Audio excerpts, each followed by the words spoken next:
Majelis Ulama Indonesia, pimpinan wilayah Muhammadiyah dan pimpinan wilayah Nahdlatul Ulama di Yogyakarta memberikan pernyataan sikap bersama untuk menolak berdirinya toko minuman keras di wilayah tersebut yang dinilai sudah makin tak terkendali.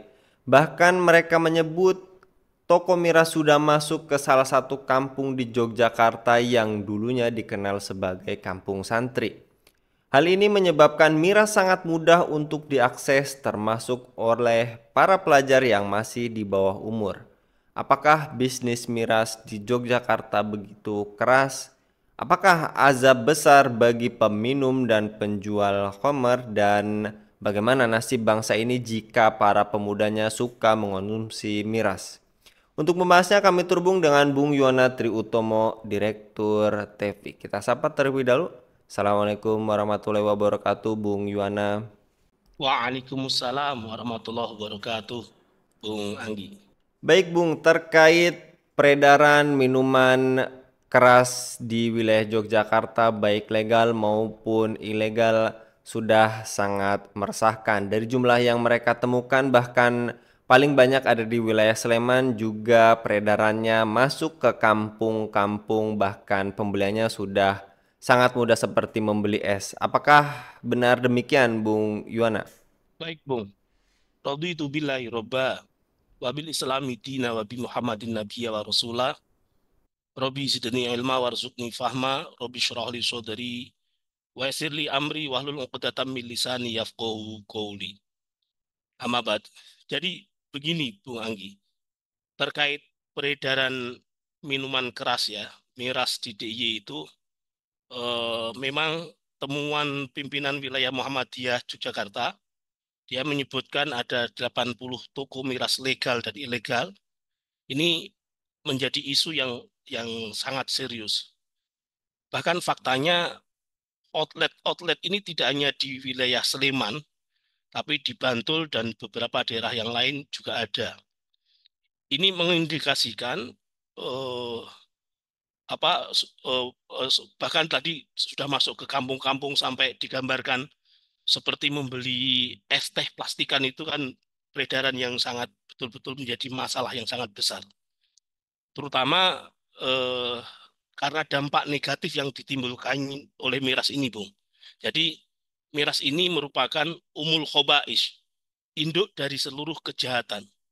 Karena dampak buruk yang ditimbulkannya sangat banyak, baik di level global, makro maupun di mikro, ya secara kesehatan, bahkan juga pemicu kriminalitas. Organisasi Kesehatan Dunia itu pernah melaporkan angka kematian akibat miras pada pria itu sebanyak 2,07 juta jiwa. Pada wanita 374 ribu jiwa. Nah, selain itu, miras juga diakui menjadi faktor risiko utama beban penyakit pada kelompok usia 25 sampai 49 tahun, juga risiko kedua pada kelompok usia 10 sampai 24 tahun. Padahal beban penyakit yang diakibatkan miras ini mencapai lebih dari 200 macam penyakit dan kondisi kesehatan terkait cedera, kecelakaan misalnya di jalan raya ya, juga ada penyakit hati, kanker, TBC, HIV, AIDS ya, bunuh diri dan lain sebagainya. Di Indonesia ya, Bung Agi, Mabes Polri mengungkap ratusan kriminalitas terjadi pasca pelakunya menenggak miras ini di berbagai daerah ya, Manado, Gorontalo, Kota Bitung dan sebagainya. Kalau di DIY sendiri ya tidak jauh berbeda, kasus kriminalitas akibat konsumsi miras ini menjadi perhatian serius. Meskipun sudah ada peraturan yang melarang peredaran miras ya, seperti di Jogja itu ada Perda DIY nomor 12 tahun 2015, tapi penyebaran dan konsumsi miras tetap tinggi. Pada tahun 2023 kemarin terjadi kasus kematian akibat miras oplosan, termasuk ada 5 warga Bantul yang meninggal. Jadi ini Bung, tingginya tingkat konsumsi miras ini tentu berkontribusi terhadap pelanggaran keamanan dan ketertiban masyarakat ya atau Kamtibmas secara umum. Soal tadi apa ada backingan dan pembiaran, memang bisik-bisik ada sih, tapi butuh investigasi lebih jauh. Dan kalau memang ada backingan ini tentu bisa menambah buruk permasalahan. Kenapa? Karena pasti bisa mencederai upaya penegakan hukum serta moralitas sosial masyarakat. Begitu, Bung Anggi.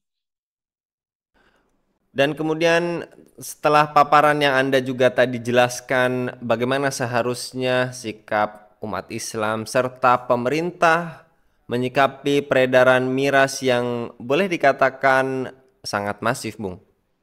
Iya, Bung Anggi.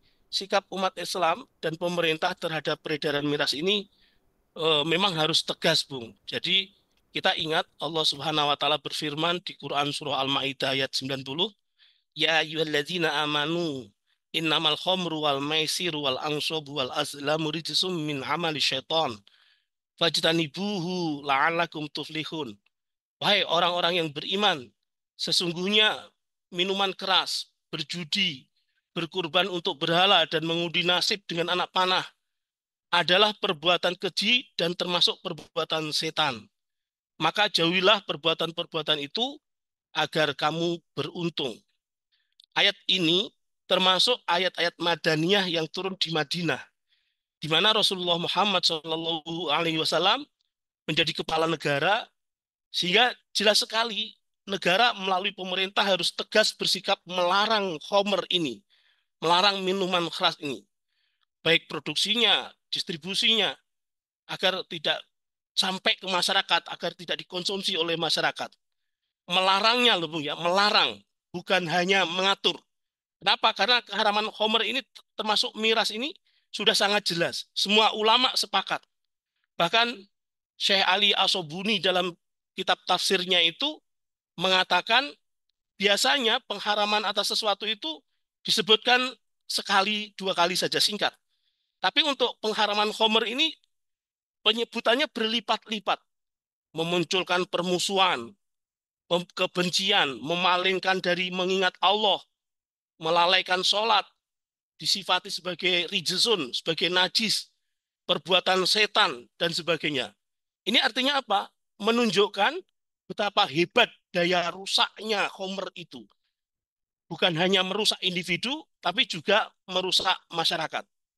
Bahkan Rasulullah Muhammad SAW bersabda, sesungguhnya Allah melaknat khamr, melaknat orang yang membuatnya, yang meminta dibuatkan, penjualnya, pembelinya, peminumnya, pengguna hasil penjualannya, pembawanya, orang yang dibawakan kepadanya, penghidangnya, dan orang yang dihidangkan kepadanya. Sebagaimana hadis riwayat Imam Ahmad. Jadi dari sini jelas sekali bahwa segala sesuatu yang terkait dengan khamr ini terlarang, haram hukumnya. Seberapapun kadarnya, seberapapun usia peminumnya, di lokasi manapun dijual atau diminum, dan seberapapun harganya tidak menjadi bahan pembahasan dalam regulasi Islam. Meskipun untuk ahlu zimah tentu ada perkecualian, ya. Begitu, Bung Anggi. Dan terakhir Bung Yana, bagaimana jerat hukum dalam Islam bagi produsen, pelindung maupun peminum minuman keras ini, Bung? Ya, jadi ini memang problemnya sangat sistemik, Bung ya. Jadi eh, dari pengaruh kapitalisme global tadi yang kemudian merembet kepada kebijakan makro, terutama dengan adanya Undang-Undang Cipta Kerja yang melindungi investasi itu sangat berpengaruh kepada kehidupan masyarakat di Yogyakarta terutama ini karena sebetulnya masyarakat Yogyakarta itu masih masih terjaga dengan falsafah budayanya yang sangat antipati terhadap molimo itu, terhadap madat, main, maling, madon, dan mabuk itu. Tapi karena desakan kapitalisme global, sekulerisme, kapitalisme global dengan sekulerisme tadi itu, makanya kemudian undang-undang hanya sekedar mengatur ya, bukan mencegah, bukan melarang. Ini memang harus ada alternatif solusi sebagaimana pertanyaan Bung Anggi tadi. Islam hadir untuk menyelesaikan problem Homer ini dengan tuntas karena memang eh, eh, apa memang Islam hadir sebagai mu'alajah li masyakalil insan. Itu tidak sekedar hanya mengejar kenaikan pendapatan negara dengan cukai akibat konsumen miras ini naik sehingga cukainya naik juga, tidak begitu. Itu aturan-aturan sekuler, aturan-aturan kapitalisme yang hanya mengedepankan pada asas manfaat saja. eh, itu jelas sekali memberantas miras dengan sistem kapitalisme sekuler ini jelas sekali sangat utopis. Sekedar pengetatan saja masih tersandra kepentingan bisnis, apalagi berharap lenyap sama sekali, jauh panggang dari api, Bung Agi. Maka kemudian, sebagaimana Al-Quran Surah Al-Maidah yang tadi di atas saya sebutkan, wahai orang-orang yang beriman, sesungguhnya minum khamar, judi, dan seterusnya tadi adalah perbuatan keji termasuk perbuatan setan. Maka jauhilah perbuatan-perbuatan itu agar beruntung tadi, termasuk juga hadis Rasulullah Muhammad Shallallahu Alaihi Wasallam yang mengatakan Allah melaknat khamr, orang yang meminumnya, yang menuangkan, yang menjual, yang membelinya, yang membuat dan seterusnya, merupakan hadis riwayat Abu Dawud dan Ibnu Majah. Itu jelas juga, sehingga kemudian kita bisa mengambil kesimpulan semua aktivitas ekonomi yang terkait miras ini haram. Produksi, distribusi, dan konsumsinya haram. Termasuk dalam golongan yang dilaknat oleh Allah Subhanahu wa Ta'ala. Karena terlibat dalam pembuatan barang yang diharamkan dan yang mendatangkan kerusakan bagi masyarakat. Nah, dalam konteks Islam, peminum khamr atau konsumen miras, ya, konsumsi miras ini secara tegas diharamkan, peminumnya dikenai hukuman fisik atau cambukan. Sanksinya berupa hudud, had li syaribil khamr. Ini didasarkan pada hadis yang tegas, ya, hukuman bagi mereka yang mengkonsumsi khamr. Sebagaimana sabda Rasulullah Muhammad SAW, barang siapa minum khamr, maka cambuklah dia. Jika dia minum lagi untuk yang keempat kalinya, sampai pada ada redaksi, bunuhlah dia. Hadis riwayat Imam Ahmad, Abu Daud, dan An-Nasai.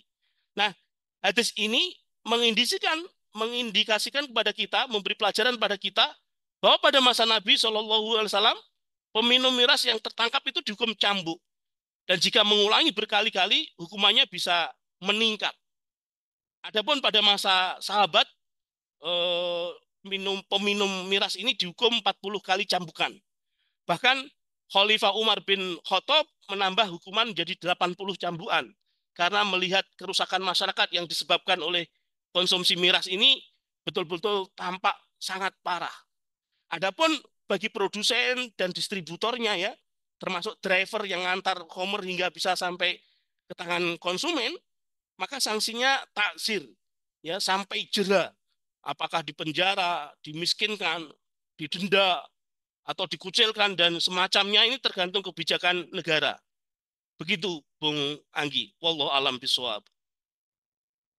Jazakallah Bung Yona untuk pemaparannya pada kabar petang kali ini. Mudah-mudahan ini menjadi peringatan terakhir kalinya terkait peredaran barang haram tersebut di wilayah Yogyakarta, dan ini menjadi peringatan juga bagi kita bersama bahwa peredaran yang haram seperti miras seharusnya juga diteruskan seperti peredaran yang lain-lainnya, untuk juga kita bersama-sama mengharamkan terkait peredaran barang-barang haram tersebut. Jazakallah sekali lagi Bung Yona, mudah-mudahan Bung Yona senantiasa dilindungi oleh Allah Subhanahu wa taala dalam setiap aktivitasnya.